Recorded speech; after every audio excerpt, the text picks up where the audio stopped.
We're going to try and give you some money advice right now. So, of course, we have Simply Money's Nathan Bachrach here to answer some questions. Good morning to you. Morning, Jessica. So happy to have you back. Let's get right into it. The first question here that someone is asking, it says, quote, my son's in college and spotted a used car on Craigslist he'd like to buy, but what looked like a private seller was actually a dealer in St. Louis. Is it safe to buy a car online from another state?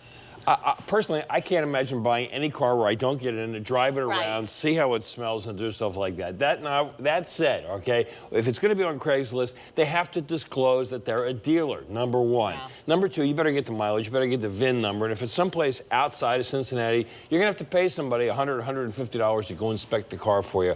I would suggest you should pay $100, $150 to have somebody inspect it right here in Cincinnati. Same thing. And you know what? Drive the car. What can I tell you? Yeah. You got to get in and feel those things, and don't look for cars that came from where there were floods down south, because if you find some mold in some funny places, like up near the door lock, or the trunk lock, or maybe over near the gas tank, this is telling you that there's probably some water damage. Those cars are coming up here, so be careful for those. And shouldn't you be cautious anyway on buying something like that on Craigslist? Yeah, well, absolutely. You know, but dealers are going to go there because you know something, you're there and you're looking. They have to disclose it. If they don't disclose it, bad. Okay, good one. Let's go to the next question here. The next one says, quote, I co-signed my daughter's private loan for college. When I tried to refinance my mortgage, I learned she'd fallen behind in payments and my credit took a hit.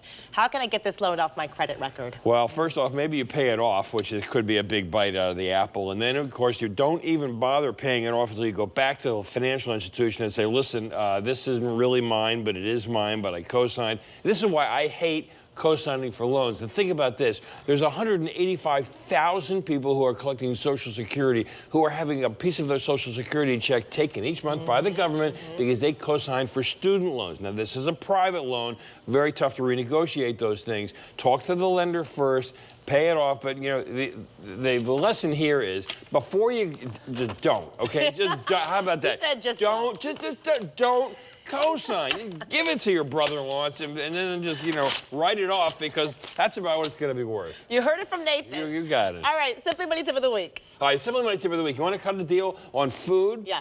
Go to an ethnic grocery store. You and I were talking about this. I do this. I do this. Rice, beans. Yeah. Listen, if it's a staple in some other country, it's probably cheap. You know, in China, their strategic reserve is rice. I think rice is pretty cheap in China. Yeah. So there you go. It's true, and you get more for your buck that way. Yes, a lot more. Spices. I do that all the time. I know you do. Nathan, thank you so much.